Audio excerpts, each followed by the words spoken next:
break it off in your ass.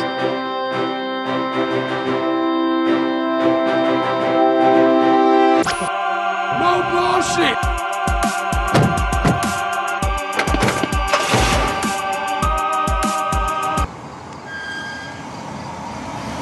No bullshit.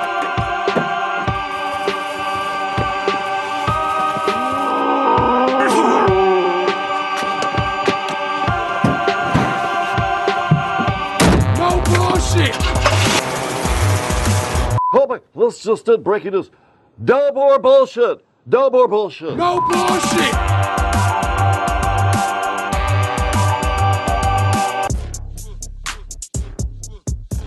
Good afternoon, everybody. It's your latest edition of the No Bullshit News Hour, March 19th, 2021. My dear friend Karen's with us over there in that office. Mark.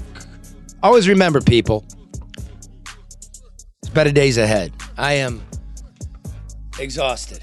I've never seen you sitting before. I'm exhausted. We have an important show here for you. First of all, we got some breaking news. I'll bring that to you in a moment. But joining us is a perennial best in-depth reporter of the year for the Society of Professional Journalists. Gretchen Rachel Hammond's going to join us. She spent over a year of her time and her own money investigating guardianship abuse in this state. She's from Chicago. Wow. You know how like an old person gets infirm, they take your house, they assign your life to somebody that doesn't give a shit, they rape you, and then they throw you in a fucking nasty house or a nursing home, never to be heard from again. The reason we're doing this is, remember we all talked about Clarence, the vet, who got moved around like a bag of freaking laundry. Nobody even knows he's dead. Well, what's been happening to the Clarences? See, we do it piece by piece by piece. You listening, Attorney General? We're on it. You hear me in Lansing? We're on it. We care about people. Those of you picking sides, I don't even want to know you. I don't want to know you. Have something in your heart. This is not politics. It's people. I'm scared to death for my daughter. This shit has been a bad year. I can't explain to her, like having to learn through a screen, you gotta focus and get yourself tight because the animals are out there to eat you alive. Nothing's gonna be left for you. You must be prepared to do battle with those that are just gonna suck the blood out of us. It takes more than one person to beat corrupt society. It takes a lot of people. And I'm old enough, I know them now. My wife goes to school with them in high school. I went to school with them. I'll have a beer with, this is, man. Okay, she's here. Really great. Also, I'm happy you guys asked. I've been meaning to. John Roberts, the Detroit scanner, the nutcase who sits up all night long, every night, listening to the police scanner in Detroit with a true picture of crime and the shit that people gotta put up with. It's wrong. It's not fair. Why aren't we putting money into police to protect the good people of our capital city? I'll tell you why. Where's the money going? The book Cadillac went broke. That's a specialty of mine. I'm really lathered now. And they ripped us off, and now it's bankrupt. They made their money, and we don't got nothing. So, guess what other pile of dung we threw hundreds of millions of dollars into, Karen? The Hudson's skyscraper. We got Red down there right now. Red, a full-blooded man of this city, wanting just a picture. What's it gonna look like? We gave you $600 million. You don't even gotta finish it. That's how much that dude gamed the system. We want to know what it's going to look like. It all goes together. Big fat cats, contracts, little subcontracts, guardians, selling an old person's house for under market value to a straw buyer who flips it in a month at full value. This is what's going on. This is no bullshit news. And no bullshit news is brought to you by American Coney Island, our dear friend. Today is Friday. Go down to Michigan to Lafayette and get yourself a delicious fish sandwich. Support, support, support. Share, share, share. Support, support, support. People that back this program are the best Detroit has. That's why they back this program. And happy belated to Grace. Her birthday was this week. So happy birthday, Grace. We love you. Esquire names it one of the most important restaurants in America because it's the soul of America. Michigan and Lafayette. They're open for business. Support them. Barry Ellentuck, sorry, man, I don't have the written words good. I'm going to riff. Our good pal, Barry Ellentuck at ADR Consultants. 248-318-9424. You are having trouble with the city. It's these contracts again. Exactly, yeah. It's these scumbags that run the state and the nursing homes and City Hall and the skyscrapers. They're getting in your way. They're trying to get you out of business. They're throwing up roadblocks. How do you get around them? How do you get City Hall? You can fight City Hall. You got to find the guy that can help. You got to do it by the letter. Who knows the letter? Barry Ellentuck knows the letter. You're a police force that's under-equipped? Call them. That's pretty sad if you have to be a police force. You got a house that the city's up your ass and they won't let you finish the remodel? Call them. Call them. You got a demolition program, you don't know what the fuck you're doing? Call him. I don't think they're going to be calling him. Maybe they should. 248-318-9424. ADR Consultants. Get it done on right, on time, on budget. They're honest, ethical, and smart. And good friends of the show. Now, okay, before we have Gretchen Rachel Hammond come on, I have to, you can leave that on, man. It's my heart's going to it. Dana Nessel, the Attorney General of Michigan, came out this week and said there will be no nursing home investigation. God. I don't know why. If it's all on the up and up, we just look at it and good, we're happy, we move along. Yeah. If there's nothing to hide, do the investigation. Pretty simple. Just so we got facts and figures and, you know, everybody's happy here. Here's what she said to a committee in Lansing. She said she consulted the New York Attorney General before declining the nursing home investigation here in Michigan.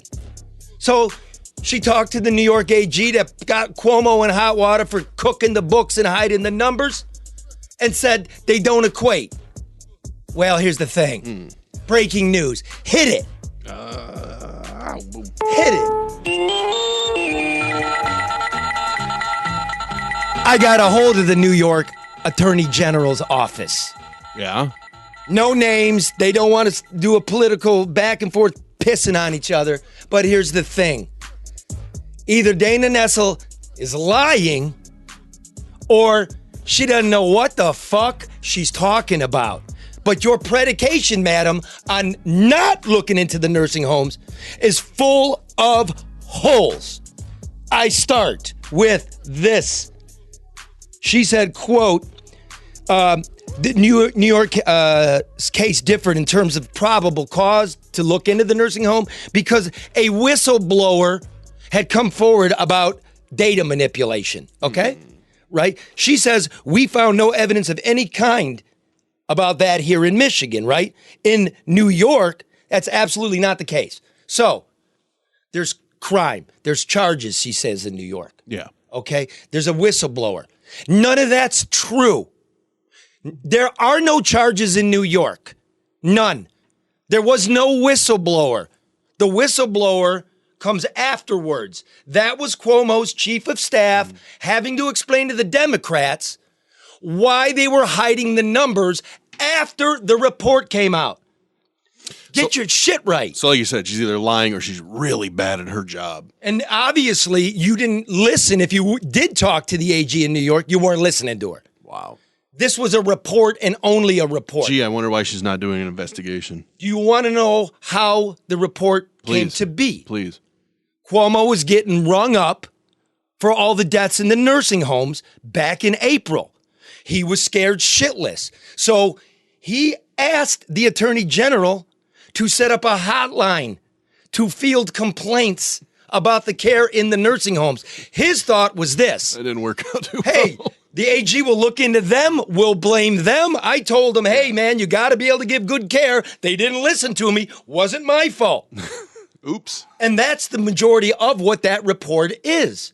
It's 76 pages. 2 pages simply say, we woefully undercounted him. There's no charges on Cuomo. She wasn't even going after Cuomo. But we all got a real good idea what they were doing. Faking it. Sounds familiar. Faking it. So, again, it's not, there's no crime. There's no charges. They're still looking into the nursing home care. We're not, madam. Why are we not? Why? Oh, then this. Pete Lucido over there in Macomb County, the Macomb County prosecutor. He set up a website. He's fielding complaints from you and the treatment of your loved ones and what happened to them. Dana Nessel tells the committee in Lansing, this is a recipe for misconduct. Quote, she says, I do take umbrage to some extent with an effort to ask people to bring evidence forward that you don't know exists. Unquote.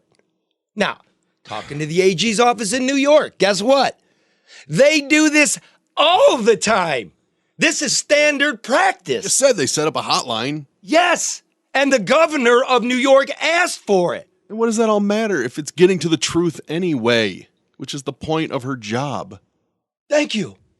And we now know. I know your office listens to this show. I know they do. So you know last week that a director of nursing in one of Whitmer's hubs says you cooked the death numbers. That's a problem. Here's another one. You heard a licensed practicing nurse talk about the fetid conditions in there. People stacked in the hallways. You heard the porter on our show talk about no PPE, mixing and matching and walking through positive and negative patients. You heard it. They didn't follow protocol. Where's our stuff? I call. Nonpartisan. Do the fucking people's work. And I asked the AG's office in New York. I said, well, you kind of threw Cuomo under the bus. I bet he wasn't expecting that. You know what they said? I quote, we were put here by the people. We do the people's work. I am sick to death. Look, the Republicans get into power, and you just notice how creeps they are. Mm-hmm. And then the Democrats get into power, and you notice what creeps they are. Yeah. It's the power, Charlie. We talked about this before. People become intoxicated. They forget why they are there. They forget who put them there. I mean, we see it more often than not, and it leaves all of us at a grave disadvantage. Well, once again, do your job. Maybe they don't know what their job is supposed to be. Then she shouldn't have the job.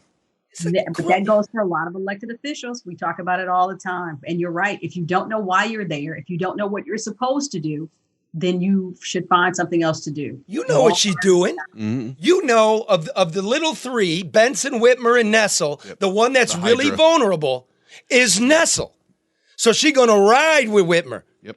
Instead of doing our business. Our business. Here, Governor Whitmer, Governor Cuomo asked for it. I challenge you to ask for it. Ask for the investigation. Okay, here's the deal. Be careful what you ask for. Listen to me, folks. Share this. Here's some fucking breaking news. Okay, there are only 2, as far as I know, only 2 assistant attorney generals of the state of Michigan looking into anything to do with nursing homes. 2. And you know what they're doing?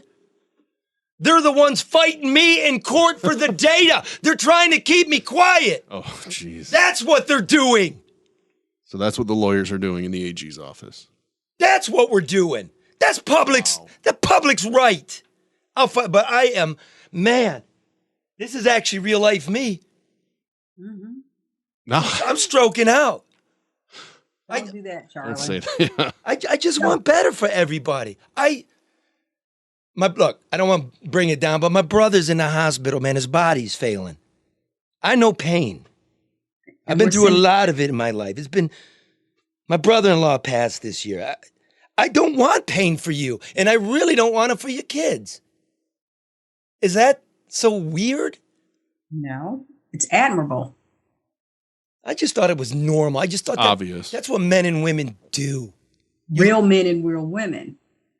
That's the problem. Okay, so fix the shit.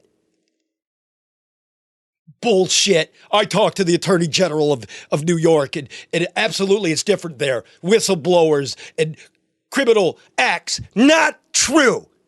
So before you go out and do your dumb press conferences and your statements, study up.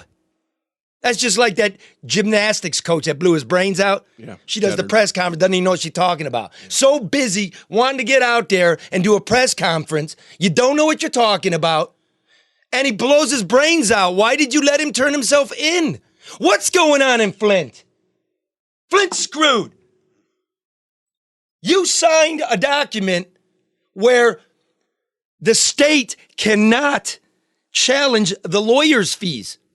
It's a paltry $600 million. Yeah. The lawyers just filed for $202 million to be paid. For what? I would have done it for $1 million. $1 million.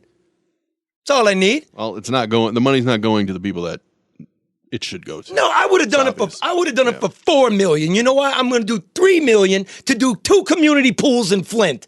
Because those babies there have never run through a sprinkler in their lives. Because you scumbags poisoned it. Who's the lawyer? Who's the attorney that put the bonds together? Guess what he's doing? You guys know. Mm-hmm. He's the budget director of the state of Michigan for Whitmer now. How is this guy working at all? Okay. I'm pleased to have Gretchen Rachel Hammond. Hi, Gretch. How you doing? How you doing? Real good. Where you at? Chicago? Yeah. So here's a woman in Chicago. Gets a bug in her ear. Okay, you came to Michigan to do what and why and how long did you do it, Gretch? Okay, so I wrote a story in Tablet Magazine about guardianship. I had never heard of it. And very simply, what guardianship is, it is the ability of a probate or family court to strip an individual's civil and constitutional rights and give them to another person, right? So an individual, a stranger, a family member. I was writing about strangers who were taking over guardianship in Michigan. I did one case. I got call after call after call after call from people in Oakland County, Wayne County, mainly Oakland. And it led me to believe that something systemic was probably happening there. Victims who said that they were put under guardianship, they weren't incapacitated. I mean, Charlie, this thing goes all the way back to 1272 England. That is the dictum that this system is following, and it basically let's pause before we. Yes, this is leftover from the Crown. What were you finding in Oakland County? Yeah, what was I finding in Oakland County?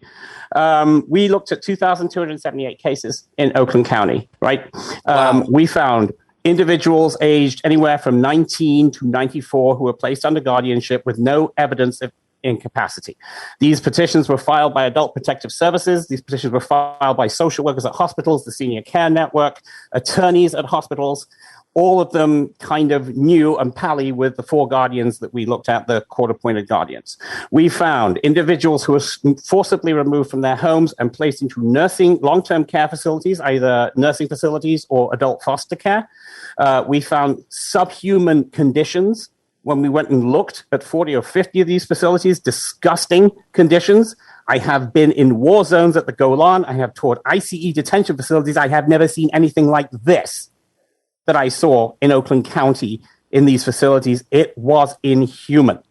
We saw individuals who were robbed of their SSI and VA income. We saw everything gone, savings, home, everything taken, no accounting with receipts, no proof. We saw as much as $400,000 spent inside of a year for one person.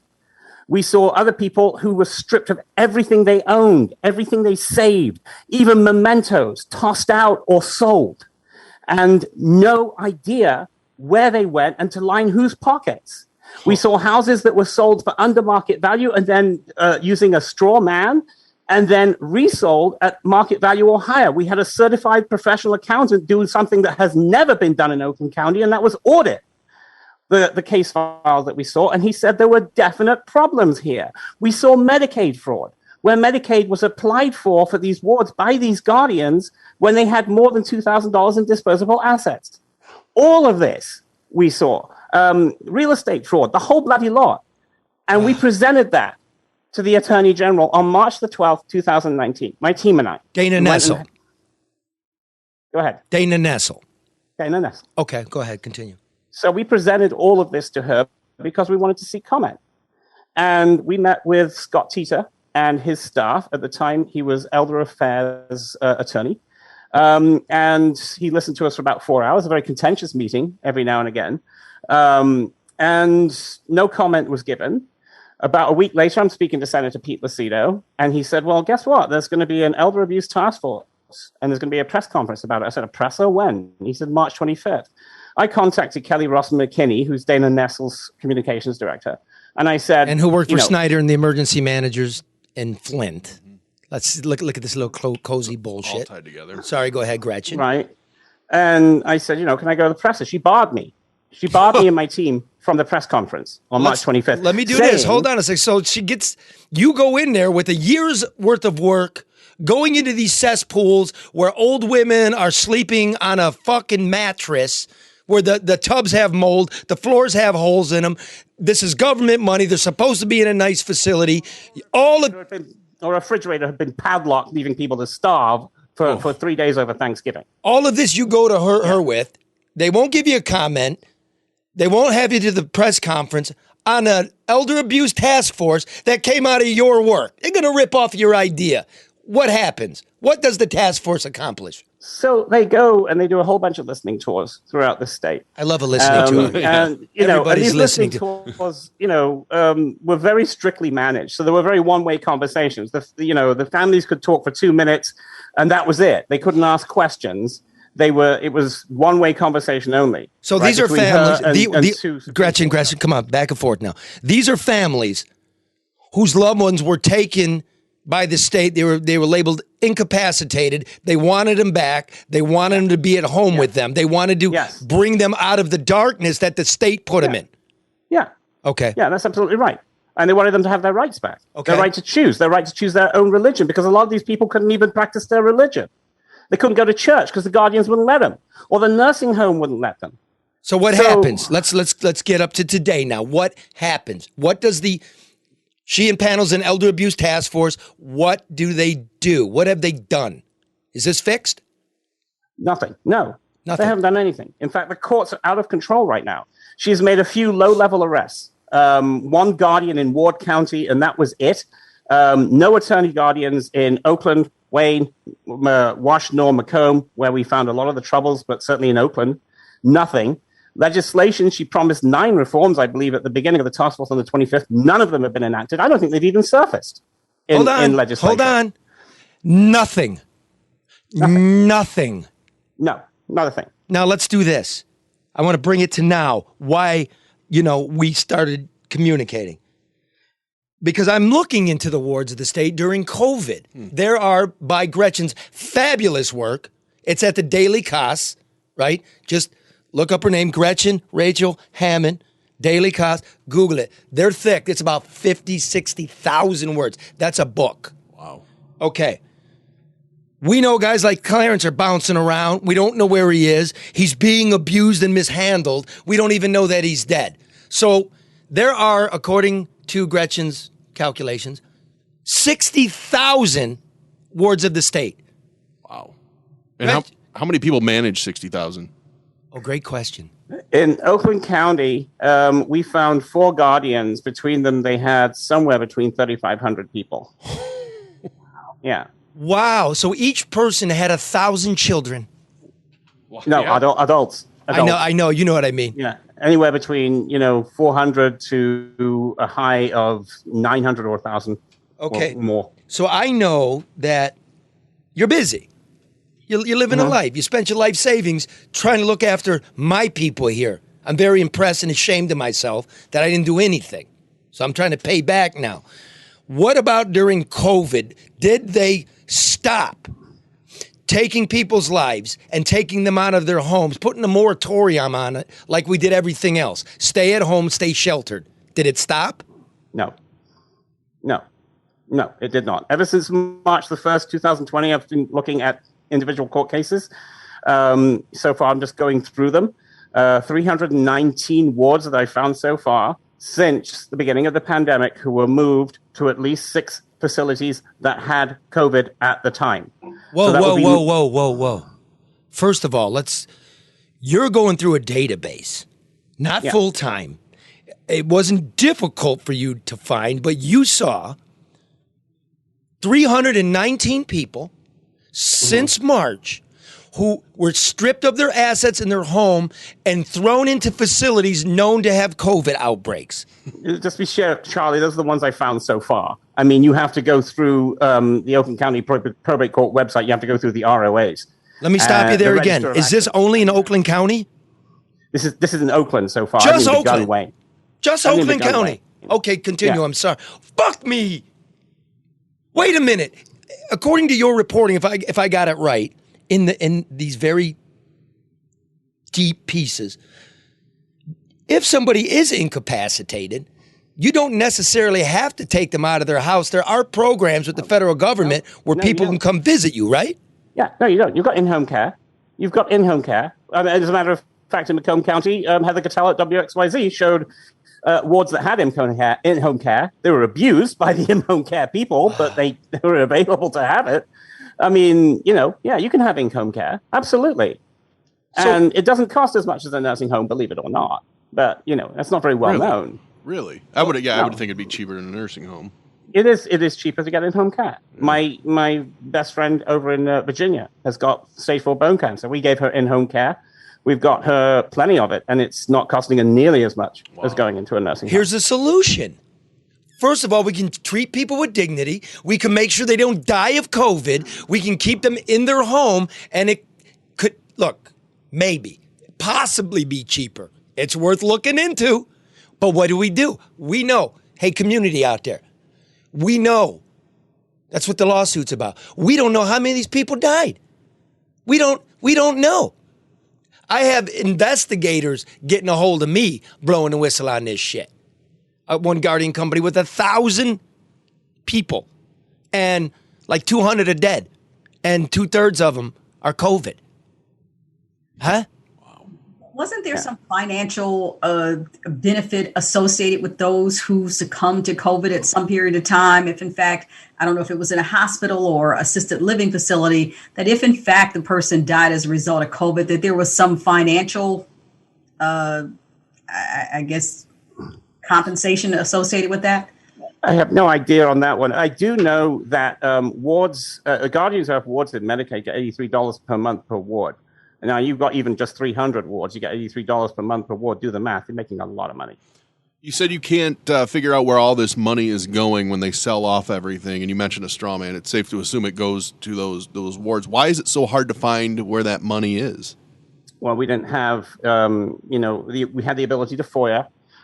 We certainly don't have the ability to subpoena tax records or money trails. What we did find were, houses that were owned by the guardians and the judges that were mortgaged and remortgaged every 3 years. Oh. I mean, you're talking about a $339,000, $400,000 house with a judge making about $149,000 a year who's buying a home outright, remortgaging it after 3 years, and then paying it off, and then remortgaging it after 3 years again. Where's that kind of money come from? Well, that was the kind of money we. Hey, AG Nessel, you can take this place is also a tip sheet. Don't pretend like you're not hearing some potential illegality here. Yeah, she does, Charlie. She puts her head to it. She said, when you said earlier that she said there's no evidence, it was exactly what I had heard. It was like, it was deja vu. It was exactly what Tita was trying to tell another journalist from the Daily Kos. Oh, yeah, we don't have any evidence of this. And John Nevin from the Supreme Court says, yeah, we don't have any evidence of guardianship abuse. We gave you evidence. What are you doing with it? Oh, seriously. And look, you're digging. Do you want to know what happened to money? Gretchen's digging through the archive. She posts them in the story. Okay, here's the Guardian, Mark and Karen. Mm-hmm. The Guardian has to list expenses and revenue, right? They're putting in all kinds of crazy cockamamie shit, and there's no requirement by the judge to supply a receipt. For expenses, wow. They're just throwing shit in a line item. Try doing that with the IRS. Try doing it with your business, too. Get the fuck out of here. Justice for Clarence and no more Clarence-type deaths. Yeah, and, let me just get this straight, Charlie. I am Dem. Obviously, I'm LGBT. I don't have a beef with Dana Nessel except for this. And the nursing homes. And Flynn. Oh, and, the other scandals that have happened since she came on. So but, I just want we need arrest. The only way this stops, and she has denied it on video to families. She has said, look, I can't do anything. If you want to complain about your guardian, go to the Attorney Grievance Commission, which is a disciplinary board. It is not a law enforcement agency. And these families, these victims have no recourse at all. Look at Gretchen. Gretchen Hammond now. Mm-hmm, out-lefting the left. Huh? This is a community here. But like you've said many times. Well, it ain't politics. It's not a political issue. It's not. I agree 100% with you, Gretchen. And I know you out there do too. This is outrageous. How many people died of COVID, right? That got taken out of their house. Do you know how many people of your 319 have died? Oh, blimey, I don't. Because the Oakland County Probate Court is not filing death certificates. Ooh! Oh, yeah. We need an investigation. Wait, let me call the Attorney General of New York and see. Why would our AG call another AG and ask how to do her job? Yeah. What the fuck is that? Right there. They're not filing death certificates. Why are they not how can they get away with not filing a death certificate? In Wayne County, they don't even file bloody accounts. The guardianship companies don't even file accounts. I've spoken to 3 or 4. There's a young activist out there named Tina Brockovich, no relation. And I think she's been looking into this as well. And she's been speaking to a number of families. They found $70,000, $80,000 missing. And they can't find an account because the guardianship companies aren't even filing their annual accounts, which they are supposed to do. Gretchen, who ultimately looks after these people? I know it's the guardians are assigned, but who in the legal frame is responsible for them? It's a state issue. If there is a crime happening, it has to be the Attorney General. She is lying when she told the family she can't do anything, that they can only complain to the AGC. She even said in a video I've got on the Daily Kos website, what good would it do you if I investigated these people? How would that help you? She said that. And these are crimes that are happening. These are people who are suffering. She is the only one who could do anything about it. Look, in Nevada, the only way reforms happened was when April Parks, I believe the woman that the I Care A Lot movie was kind of based on. He kind of based it on the 2017 Nevada cases of April Parks, who stole wards, took them from their homes, forced them into nursing facilities. Exactly the same pattern, except when they caught April Parks, they found 40 or 50 urns in a storage bin that she'd rented of wards that no one knew who they were. Wow. The same thing in Florida with Rebecca Furl, who was arrested after signing DNR orders on her wards without their permission and letting one of her wards choke to death. They found urns in her office. So these are people who don't have a voice. They are drawn in. They are lost. They have no voice, no rights, nothing. And it can happen to anyone. We saw petition. Right. Remember that. I was thinking today of my mortality and all this stuff going on. Mm-hmm. I hope somebody's there for me. I don't know if there's going to be. And there's a lot of beautiful detail in your work about really good, decent people. You wouldn't think this could possibly happen to them. Charlie, task forces don't accomplish anything. There was a task force in 98 in Michigan. There was a task force in 05 in Michigan. Both of them did bugger all. Absolutely nothing. Bugger all. Nothing. That's blimey and bugger all. This task force is doing bugger all. It's doing nothing because on that task force, you have guardianship lobbyists, you have the estate and probate section, you have the Probate Judges Association. These are all pro-guardianship people. They have no interest in seeing this, in seeing the system change. They never have. Okay, I'm going to do this because we're going to let this soak in. We're going to let people just think about it, share the program, listen to it again. Think about what's going on. I'm going to make a statement. I'm going to give you the last word. One more time, people. If COVID showed you anything, it is the rotten and abysmal state of end-of-life care. It's showing you the holes in the safety net, in the government, the fraud, the abuse, and the unwillingness to look at it, address it, and fix it. We want an investigation. I want the data. Y'all know me by now. I don't stop. You have to put a bullet in me. I'm gonna keep coming. We're gonna get something done. I'm gonna leave it to Karen and Gretchen, and I'm going to go get a cup of coffee because I'm very upset. I'll be back in 1 minute. You sure coffee's the right answer? It's either that or booze, baby. And the two, I got to go see my brother. Why don't you take a second to remind people where they can find not only your report, but your other work. And I have to tell you, on social media, we're getting a lot of comments. There are people that are familiar with you and some of the work that you've done. But the report that has this information in it, or the thread, the chronicles that you've shared, remind everybody where they can find it. You could either go to the Daily Kos, type The Fortress, Michigan, or you can go to my website, www.gretchenrachelhammond.com. So where do you go from here with this information? Nobody's interested in it. Nobody's followed up with it. Certainly, this is a project of passion for you. What's next?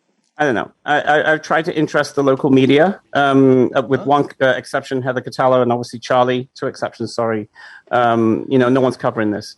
No, I don't know what the deal is with local media. They're not interested. Right. All I can do is try to raise awareness. Charlie asked earlier, how does this stop? There's only one way it stops. There's only one way it stopped in Nevada. There's only one way it stops in Florida. Arrest these people. You have more than enough. She is lying when she says she doesn't. If you go to the website, you look at the stories, we put some of the court documents we collected, just a fraction in those stories. You can see it for yourself. The disappearing money, the home loans, the audit that we did, the pictures that we took, the people, the woman who was standing by a locked refrigerator because she hadn't been able to eat for 3 days because this bloody refrigerator was padlocked by the group homeowners, unlicensed group homes. And you were in there. Shitholes. I mean, you went to all of them. Shitholes. Shitholes. No. Absolute shitholes that they put them in. And keep putting them in and keep moving them around. And they have no hope. And she said, I'll tell you what she said, Charlie. She looked at me. She grabbed my hands. I've never been emotional about a story in my life. She grabbed my hand. She said, get me the hell out of here. Pause. Get me the hell out of here. That's what we're trying to do. Gretchen, I'm going to send you, I hope you wear it, a Fix the Shit. It's a signature of this program. Everybody that comes on here doing anything, text me your address. I'll put that in the mail. And I'm just going to leave it at that. Charlie, I honor you for doing this. Thanks, mate. I mean, for doing this nursing home stuff. No one else has done this. We live in an ageist country. Let's be honest. We do, sister. We really do. Okay, listen, thanks for the work. And you will stay on it. Help us. There's more people than you know working on this right now. Okay? I hope so. Okay. I hope so. Thank you. Thanks, Gretchen. Thank you. Ooh. Incredible work. Ooh. But Charlie, let's just for a second. I don't want this to fall on deaf ears. A quick second. I don't want to drown people. I got you. This is a quick second. But this isn't the first time that information has been brought forward or shared on this show that nobody else is either interested in or will pick up when the work has literally been done and handed in their laps. I want people to really pay attention to that. Well, that's why thanks, Drew, my brother. Certainly. Look at that, Drew Lane. Waiter. What a waiter. Drew Lane. By the way, why is Drew Lane not in the Radio Hall of Fame? What the hell's going on here? Is he too busy making coffee? Now I got the bitch running coffee for me. Thank you, sweetheart. You're welcome. You know, my stepdad used to do that. We'd go out for like dinner, and he'd call the waitress sweetheart. I always, Honey, sweetheart. Lila's first appearance on look at Lila. No Bullshit News. Or Well, on the Drew Karen's Mike Show. melting. It's an exclusive. This is an exclusive now for the podcast listeners. Can you explain this sweet little thing? Well, she's half Papillon and half Poodle, and I felt like I had a monkey the first couple months, but she's settling down. And she's really filled your life up. Oh, yeah, You know, your absolutely. other dogs passed. Get on the microphone I too. miss my other dogs dearly, but she's filling the gap. Have you gotten her shots? Yes. And she's all healthy and everything? fine. Everything's You feed her good. good dog food? Yeah. And hamburgers. Well, occasionally. You don't chain the refrigerator on her? No. You don't keep her in a filthy cage? I see where you're No, going. no. Why does this dog dog have goes a better everywhere with me. life than our elders? No, you're right. Question. Nice segue. Thank you. Beautiful dog. And you look well. He was a better caretaker. That's why. Well, yeah. Great he- point, He Karen. cares about his. Look, let's be. I know somebody's doing it. Well, you shouldn't put him in a nursing home. Come on, man. Come on, man. It's not how it works. When your loved one is like wandering around the street at night, you know, I mean, It's the last resort. this sort of care is hundreds of years old. Yeah. This isn't just because our society's a throwaway. It's very difficult in the modern world to handle because we live a long time. Our bodies last longer than our minds now. We're able to do that. I just think it's wrong. But Charlie, it's also too, it's an economic thing. You know, there's some assisted living care homes that are extremely expensive and have resources and assets that the average person will never see in their elder years. And I'm happy. I'm glad. I'm glad for them.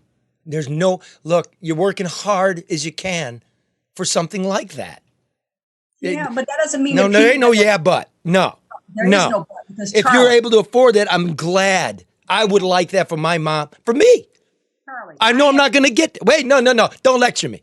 Do not. Do not.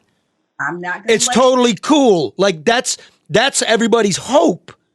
It is, Charlie, but the reality on the other side shouldn't be a neglect and abuse because you are in a facility that. But is- again, I don't know why we're comparing them. I'm not going to dump on somebody that was able to.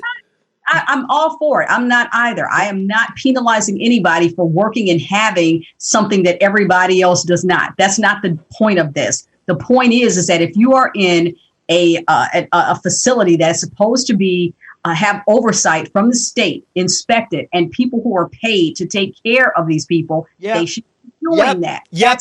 Now, watch. Remember, what these guardians do is they get you signed up on Medicaid and Medicare. Most of this shit, the nursing home stuff, most of the Medicaid and Medicare budget is for this, right? So how is it you signed them up, they're drawing a check, and they're in an unlicensed facility, which, by the way, we're not counting COVID deaths. We're not counting wards of the state's deaths. That's how I got you. You can do every press conference you want. The facts don't line up. Facts don't line up. Shit. And you know what? You know what you better do to get there? So, well, I was just thinking I have to save all my money now You got to make sure they save. don't padlock my fridge. Right. You want to live in a roach infested shit on a mattress, or you want to live with some dignity? Save. You must call Luke Nowacki to get a financial strategy for your later years, your retirement, your kid's school. Hit me with that. Maurice Davis, king of the party blues, running for re-election in the second ward up there in Flint. You got a very good podcast. All right, listen to that podcast. Well, it's actually a Facebook Live. You're going to end up being on it soon. Listen now. Make sure you're on the right track. Keep that up there.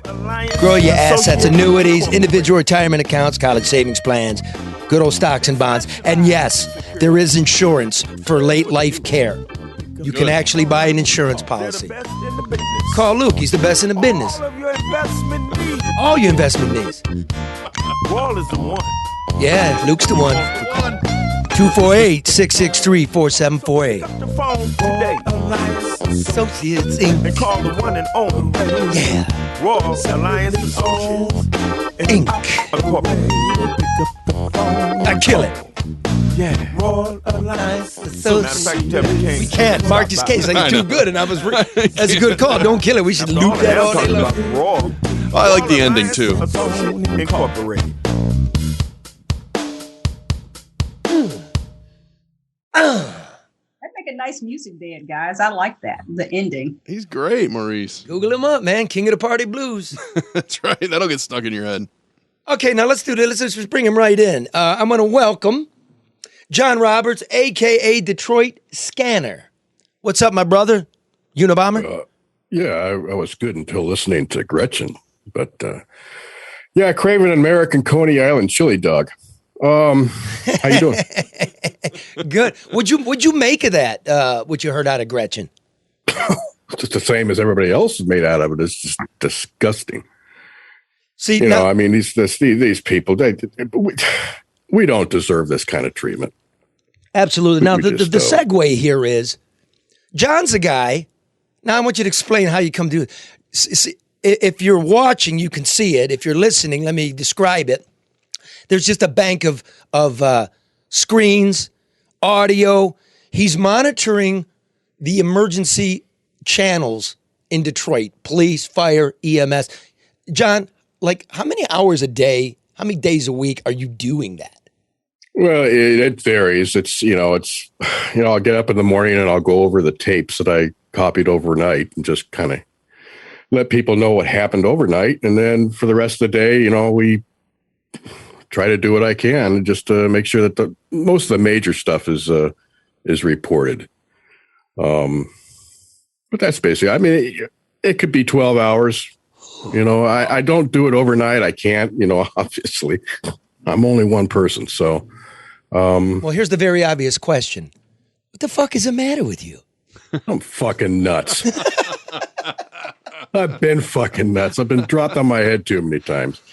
But, yeah, I mean, no one else is doing it, Charlie. Monitoring, now that's the really good segue. I don't think, except for the upper echelons of the Detroit Police Department, that people really have the knowledge of the level of crime and the lack of police on the streets of Detroit than you.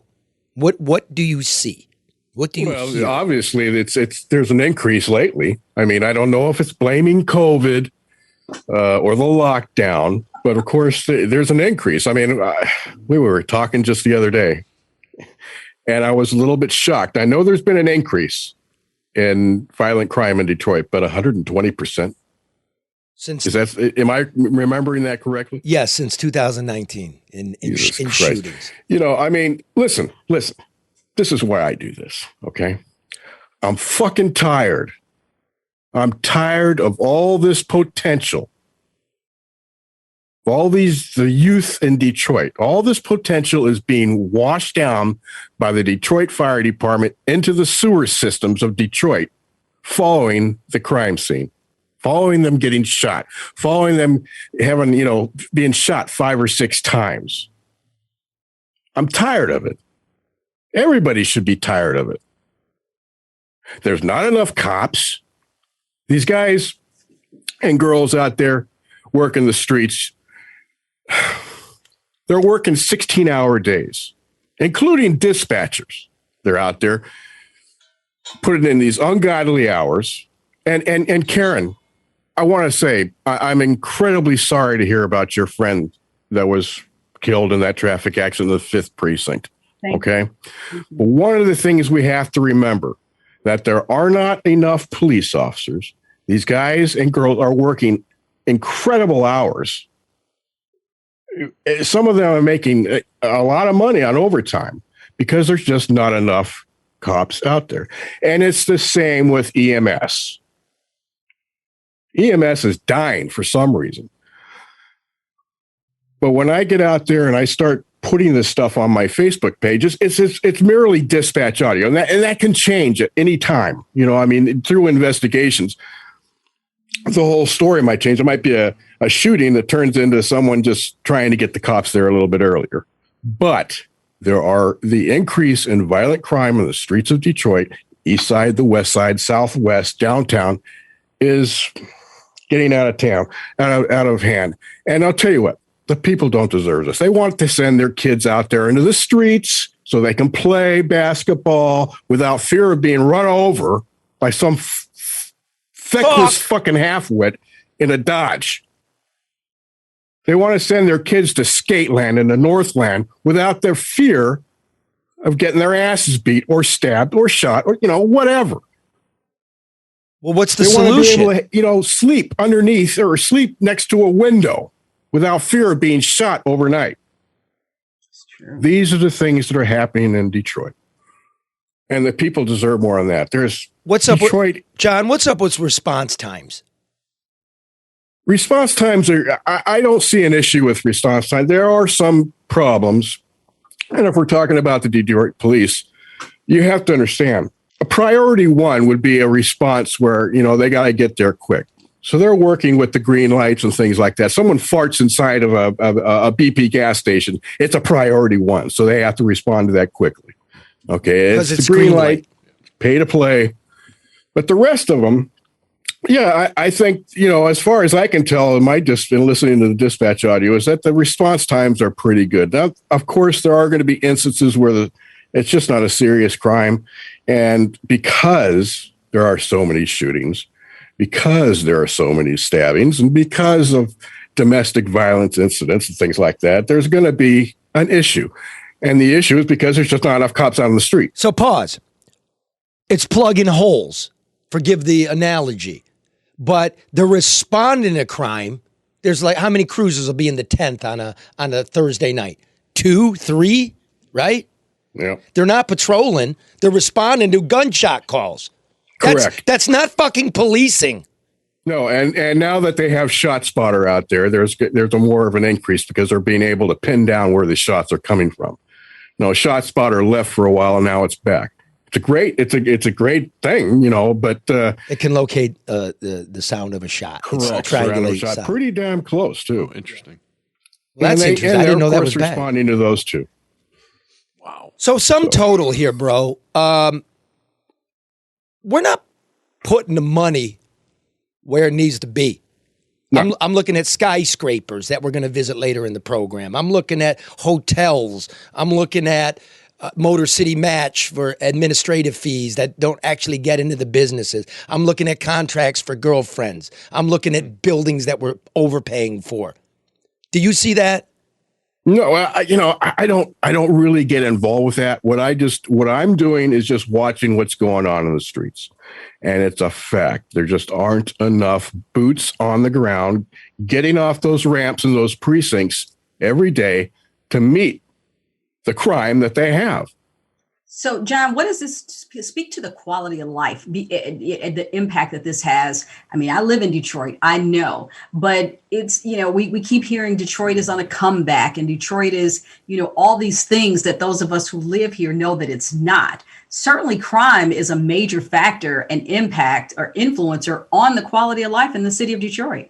Well, sure. I mean, if you can't send your kids outside to have a good time, if you can't send your teenagers out on a Friday night to see a movie or, well, of course not now, but to go to Skateland and to enjoy time with their friends, you can't do that because of the crime. Now, a lot of Detroit police officers are actually working those areas, part-time working. But if you can't travel the streets of Detroit because every night you have gangs, hundreds of vehicles in gangs driving up and down the streets of Detroit at 100 miles an hour, fleeing the police because, Detroit police has a very conservative pursuit policy. But yeah, the quality of life, well, it's shit. I mean, that's what I'm being told. It's shit. And let me say this. Because you can't John, let me say this. And then Mark wants to ask your question. I want people to know that your presence is so big in the underground that the gangbangers get a hold of you. I mean, you're communicating with them. You're communicating with the cops, with the nurses, with the firefighters, with the paramedics. They're all losing their mind. I don't know what this mayor has to run on. You can't bullshit us. People deserve better. Smoke and mirrors. Fix the shit. Mark, please. John, since you listen every night, I'm kind of intrigued. You know, they love to blame COVID. Things reopened, particularly schools on March 8th. Any increase in the last 2 weeks that would correlate with any of that in your mind? No. There's it's pretty steady, to be quite honest with you. It's every day brings something new. But the shootings and the violent crimes, it's been pretty steady. Here's one so it's not COVID. Here's one I monitor. No, it's not COVID. I've been monitoring for the last couple of years. The number of children who are shot. Oh my God. Is unfair. This is the child getting shot capital of America. You're 10 times more likely to be shot in Detroit as a kid. Yeah. And their solution to that is to give away gun locks, which are great. I've got gun locks. Lots of us have gun locks, but these people that are living in Detroit, a gun is a form of protection. And if you have a form of protection, you've got a lock on your gun, you're going to have to take the time to unlock the damn thing. I understand that people aren't doing that, but educating your children is an incredibly important thing, and people aren't doing that, obviously. And again, I want to say this for all my friends and family that live in Detroit. This is love. We care about you. You need things. You're not getting them. We can make all kinds of arguments about socialization in schools and whatever you want to do. But what can the government do? Apply the money properly into proper things. It's simple. It's common sense. The chief of police agrees. I know he does. Instead of paying so much attention to downtown, go in the fucking neighborhoods. That's where Detroit is. Detroit is not your bicycle fucking shops or your coffee fucking shops. It's your people. Thank you. Thank you. John is right on, brother. Right on. We've been talking about a lack of investment in the police department since the alleged grand bargain. People have forgotten about law enforcement ever since then. So you can't say that public safety is a priority without putting resources behind it. I'm also going to say, I see we have police officers drive through our neighborhood all the time, but it doesn't make me feel good if I look at the police officer and nod or wave and he turns his nose up and turns his head.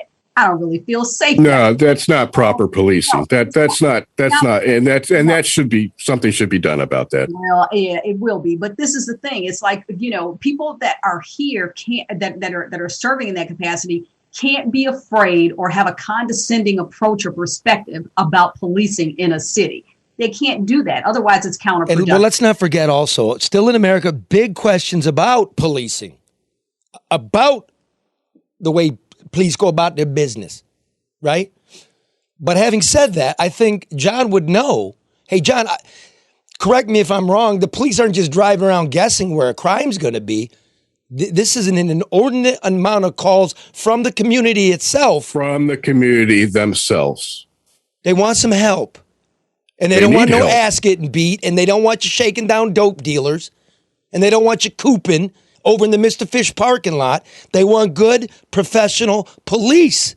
What do you know about Mr. Fish, Charlie? Hey, everybody knows about Mr. Fish now. That's where Monica Cotton just takes her fucking bags of money. Pretty good sandwich. Listen. I know a lot of police officers. I know a lot of police officers in Detroit, firemen and also EMS. They're excellent people. They do care, but they're overworked. They leave the ramp out of their precincts first thing, and they're just fielding priority one calls one after another. They're tired. Leave it at that. Just that. They're overworked, overpowered, underpaid. Mm-hmm. You want my vote for mayor? You start talking about it. The fire department is working without a contract. People are leaving EMS in droves. They went and picked up the COVID people. Fuck. Okay, John, I'm going to leave it at that. Brother, anytime, keep me abreast of what you know, what's going on. I'll do the same. And, fight the good fight, man. All right. Thanks, Charlie. Okay. Thanks, Karen. Thanks, Mark. Thanks, John. Thanks for having me. And on Facebook and Twitter at Detroit Scanner for anybody who wants to follow them. Say that again. at Detroit Scanner, both on Twitter and Facebook. Yeah, it's interesting, man. And he's got a good. I don't know how he does it. He's got a good pen. He's actually an interesting writer. Sometimes he's got funny. great pipes.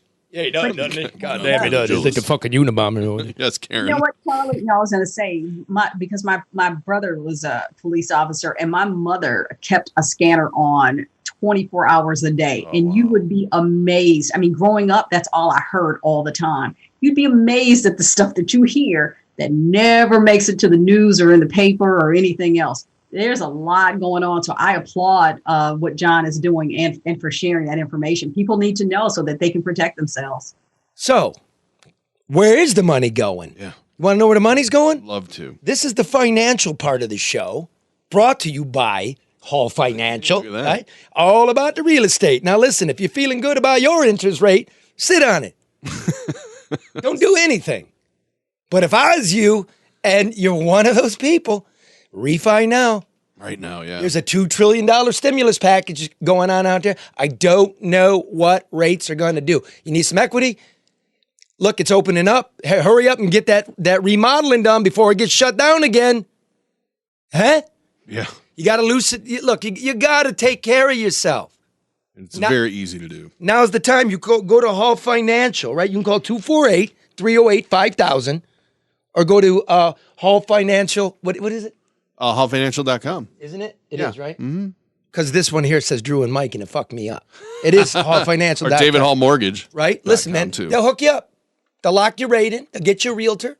They'll do a non-invasive appraisal. The whole nine. We all trust our homes and our notes to Hall Financial. That's who we're recommending. I like them because they're easy. And equal housing lender, NMLS number 1467435. How is that? So where's the money? Okay. Here's how it works. Do I need a pencil and a pad of paper here? No, hear me out real quick. Because when I got to Detroit, it was 2008. The last collapse. Yeah. Right? Whoa. And I'm looking out the Detroit news, and they're not in the building anymore. They had to sell it. At the Book Cadillac. Yeah, gorgeous. That great big hotel downtown. Gorgeous. They're going to remodel it. They're going to open it. We want to save it. It was a company out of Cleveland. Cost $180 million. $90 million came from you and me. Came from brownfield credits. That's cash. It comes from property tax abatements. Some came from HUD money that's supposed to go to the neighborhoods, but we gave it to develop this, and they're supposed to pay it back. The pensions bought into it. Ooh. Fire and general services. So what happens? In 2016, there's a little bit of fraud going on with this company. They brought the carpenters union in, borrowed some money, and made them the senior creditor. They're first in line. Why do they need money? Because the bitch ain't turning a profit like being reported in the business journals. Okay? So they settle with the city and the pension funds. It's a money loser. They settle for 50 cents on the dollar. They get out. Okay? Then in 2018, they refi. It's called a recapitalization loan. You know what that is, Karen? Recapitalization loan? Explain. That means basically you're selling your equity. Give me cash, I'll give you my piece. Getting your capital back. Right. Mm-hmm. But of course, that was for $90 million. How much money did the city and the pension funds put in? 90. $90 million. Well, you're even. Okay. So then what happens in 2020, pre-COVID? They take out another loan. Oh, boy. $80 million. Now, this loan is for 10 years. The first 3 years are interest only. Interest only. That sounds very familiar to 2007, 2008. Ask David Hall about that. That means you got bad credit. Yeah. Okay, so you got $80 million. Once again, why do they need to refinance? So they can't pay it. Now they're going bankrupt. Oh. Okay, they got theirs. The creditor's going to get a hotel. And who's out in this whole thing? We are. We are. We with the no police. We with the shitty nursing homes. Mm-hmm. We with crappy ass roads, with poisoned water. We. The bum schools. We, us. And by the way, suburbs, exurbs, countryside. Oh yeah, your money comes into Detroit. And listen, broke ass country people, Detroit's money comes to you. It's a fact. We redistribute. That's what we do. Comes from the big cities. We all are paying. That's the thing. Don't tell me I don't give a shit about Detroit. You better, motherfucker. And you said they got federal grants too in this too. So HUD money. Yeah. Community block grant development. Well, you're supposed to pay it back. That's how I got on it. wow. But Charlie, the other part of that is, the assumption that Detroit could justify a hotel. Certainly, Shinola Hotel wasn't here. I can't, other than the Westin or whatever's in the GM building now. But, Detroit is not a destination. There aren't large number of conferences. The auto show and the Society of Automotive Engineers were the two largest conferences in the city. So that was a bit premature and almost unjustified to create a hotel of that size and expect it to be profitable. Yeah, and here's the deal. They keep telling us it was, but if you follow the money, it wasn't. I've been saying it for years. It's fraudulent. It's fake. It's made up. Now that COVID's here, everybody wants the COVID mulligan, right? Mm-hmm. But now you're starting to see how threadbare this whole comeback was, all based on just-in-time debt. Now, what other pile of shit did we throw all of our money into? The Hudson skyscraper. Oh, that's beautiful. We gave Dan Gilbert a whole block for $1, right? He's going to build us a skyscraper, except we're going to put $600 million into it. Not to mention all the tax capture he gets and all of that. $600 million cash over 30 years. That's what we're doing. Now, where is the skyscraper? I keep reading stuff. We want just a picture. Draw it on the back of a hamburger bag how this fucking thing's gonna look. The original, you want to see the original picture?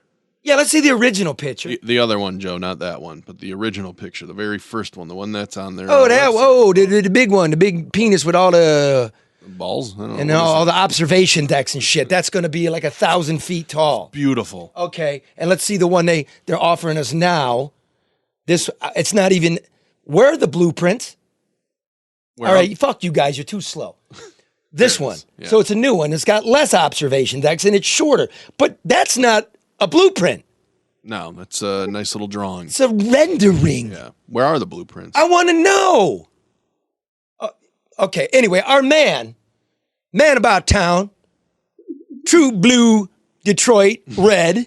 True red Detroit. Is over at the Hudson site. I sent him over there. Say, Red, can you get us a... Oh, say, your sound sucks. Take that away from your mouth.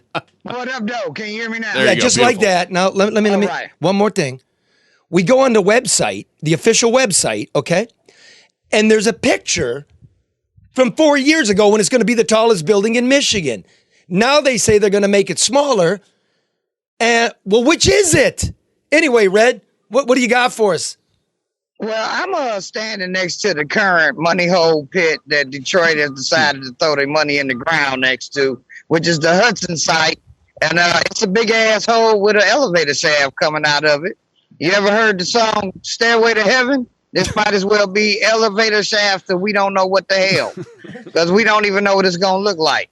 It's probably more construction workers walking around downtown than they actually got on the damn site. Matter of fact, we can spin around right here. Let's see if y'all can see that in the background. I don't know how good my camera angle's there. That's it over there in the background there. Wait, oh, they're building it. It's that blue building there. Look. You see it? No, it's not building. It's the elevator shaft. Hey, unplug that fucking mic, dude. It's garbage. Oh, I see the shaft there. It is. Gross phrasing. I see the elevator shaft there. Okay, can you hear me, Red? Can you hear me now? Yeah, much better. Much better. Oh, so I can barely hear y'all, but we gonna roll with it any day. Exactly right. So that blue building back there that's not the new skyscraper. That's there it is. Oh, looks gorgeous. Oh, you mean that little shaft right there behind you? Yeah. That's it? Let me see here. Let's see. Hold on. There we go. That's what you get 4 years later and $600 million plus. Oh, man. Yeah, they're dragging their feet a little bit on building this thing. So you're our crack reporter, Red. What are the specifics of this thing going to be? You got any information for us for the Detroiter and the metropolitan people that are paying for this thing? Well, basically, it's going to be half the size of what the hell it was supposed to be in the first place. It was originally supposed to be 912 feet. They just released some crap talking about it's going to be 600 feet. We still don't have a picture of this thing. In my opinion, they should just make it in the shape of a dildo so they can really let Detroit know how they screwed it. Have you tried to find the blueprints? I tried to find the blueprints. As a matter of fact, I was just in, can you see back here? I'm in front of the headquarters for the development. I went in here yesterday. Nobody was even in the office. I stood in there for about 10 minutes. But seeing as I'm from Detroit, you don't stay in nobody's house that long, because then they'll come back and say you stole some shit. So I got on out, but I happened to get that picture that we have, the rendering, off of the wall. When I left out of here, I tried to talk to a couple people. A couple construction workers told me, go Google it. And that's where we got our 4-year-old picture from, the watercoloring. Mm-hmm. And then the guy that was going in, who didn't even look like he could lift a hammer, so much less be a construction worker, but had on shit on, I asked him, and he basically told me they were giving no comment and wasn't going to get no names on who said no comment. You mean to publicly fund the skyscraper, nobody can answer. Did you get a hold of the buildings department to get the blueprint? But so this is the funny part. I reached out to BC, right? BC, which you would think would have all this information. What's BC? Buildings, just buildings. You call buildings, right? Building. Okay. So anyway, I reached out to them, and they sent me over to City Hall, which I didn't know that City Hall was construction and blueprint. What do you mean City Hall? Over to the press corps, John, the Roach crew. So hey, the director of buildings sent you to the mayor's office? Yeah. What? So why would he send you to the mayor's office for a blueprint? Yes. That which answers the question of why don't get done down there, because they don't know what their job's supposed to be. So anyway, I reached out to them, no comment back. Then we went a step further. I talked to the president communication at Quicken Loans to see maybe if they would give us an answer. Mm-hmm. And to this moment, I have heard nothing back from anybody. Nobody wants to tell us what the new FU Detroit building is going to look like. So do me a favor. Can you walk into Barton Mallow there, the engineering firm, and see if we can get a picture or something? Well, I sure can. Let me get all my crappy equipment together here. Let's see here. Okay. See, look, our crack reporter on the scene, Michigan, we're going to get you an answer. What the fuck is this building going to look like? And when? And stop holding press conferences where you're moving dirt around. Yeah. Hey, at least it's not a hole anymore. After 4 years. I don't know if that's Red, take the stairs. Is he on the elevator? What the fuck? He's going up one floor. He's been outside, Charlie. See, now his shit bags. Oh, God. What a disaster. What is that? There's a keg. There's a keg in the construction firm's elevator. They're fucking partying on our money. What kind of beer is that, bro? Does it look like Guinness to me? All right, here goes Red. No name. No name. So Red's going into the engineering firm's office. Hello. How you doing today? I'm all right. I'm Detroit Red with NBA News with Charlie LeDuff. And I was coming to see if we could get a finalized picture of what the new skyscraper going to look like. Let me see. Get someone. Okay. You know? Okay, beautiful. Who are you with again? I'm with NBN News out with Charlie LeDuff. Matter of fact, he's there you go. There go Charlie. What up, right dope there. people? What's up, my brother? We're looking for the blueprint, the finalized engineering documents. We want to get a look at how tall it is, what the dimensions of the hotel are going to be, how much office space. As we all know, Ford and GM are going to a hybrid work model. Wow. There's no need for office space. So we're wondering what exactly this building going to look like since we're paying for it. Yeah, I mean, unfortunately, other than what's already published out there, like in the media by Bedrock, and that's all I can really share. Now, is that the information that's on the website now? Because I don't know. If it's from 2017, but there's other public, I guess, media releases like that. So, is there any guy there that's higher up in the organization than you, or are you the guy? I can tell you from our perspective, working as for the client, there's nothing we can share. You have to go. Okay. Thanks, brother. That honest, very good. Okay. He's doing his job. Yeah, he doing his job. No, hey man, support, man, working dude. I'll put you too much because you're gonna get me busted for something. All right. Thank y'all very much. Have a great one now. Thank you. Okay, so what we now know is nothing. Nothing. Bullshit. Calling bullshit on this bullshit. I know this. There's a 900-foot building in Chicago that looks conspicuously like the one on the website. It's halfway done. They worked through COVID. I know in Las Vegas, they just created a hotel and casino. It got done in 19 months through COVID. What's the deal? Do we get our money back if you don't? Well, what is this? Well, that's a good question. Does the public money come back ever? As far as I know, no. I was reading the Senate Fiscal Agency's report on this when Gilbert went to Lansing. A little light reading. And yes, I have to do it. I know you do. And he got the law changed. They were saying there's no clawback mechanism. Wow. They were also, Bedrock was supposed to give financing papers. Who's going to be the tenant? Who's the hotel? Sure. Who's going to pay for it? They never gave them, according to the Free Press. And to that point, you just brought up a great point. You know, GM and Ford announced, hey, we're going to do this hybrid model, sometimes in office, sometimes not in office. You got to believe they're flipping out because they're not. There's no space down there for offices. They're not going to be able to fill them. In no fact, wonder they're guess dragging what? their feet. If I'm working for Ford, I'm moving to Petoskey. It's nice up there. I just telecommute. You want me to come in once a week? I drive down. What is going to happen? Oh, man. Hey, Red, that was good work, dude. I was going to say they build prisons quicker than that, but of course we know what the New Wayne County Jail looks like, so that would be a lie.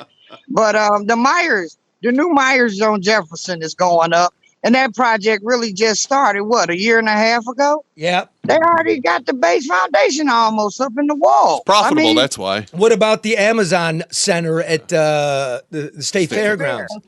That thing's moving. Mm-hmm. Because that project's for real. And it'll be profitable. Now let's look at another Gilbert one where the failed jail is. Remember, it's going to be the Innovation Center with U of M. Yeah. Nothing. What about Brush Park? That more public money. That shit's in pieces. Again. Who wants to occupy the chairs of the public and do the public's will? I'm calling bullshit. Mm-hmm. You can't say it's COVID. Hey, Red, when did they break ground on the Hudson's building? 2017. That wasn't COVID.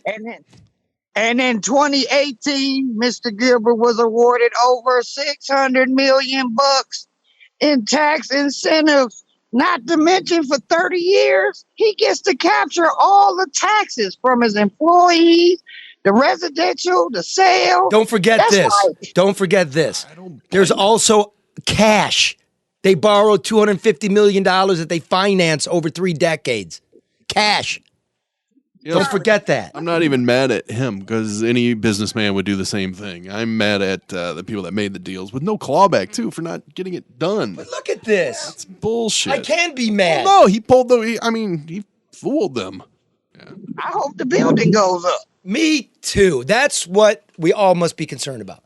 By the way, hey, Red, are you learning something? Isn't the job awesome?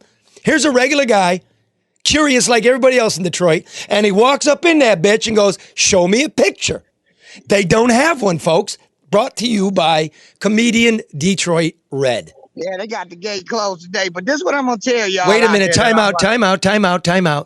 It's 2:23 on a Friday, and the construction gate is locked. And the keg's on the elevator. It ain't like that iron's going up tomorrow, folks.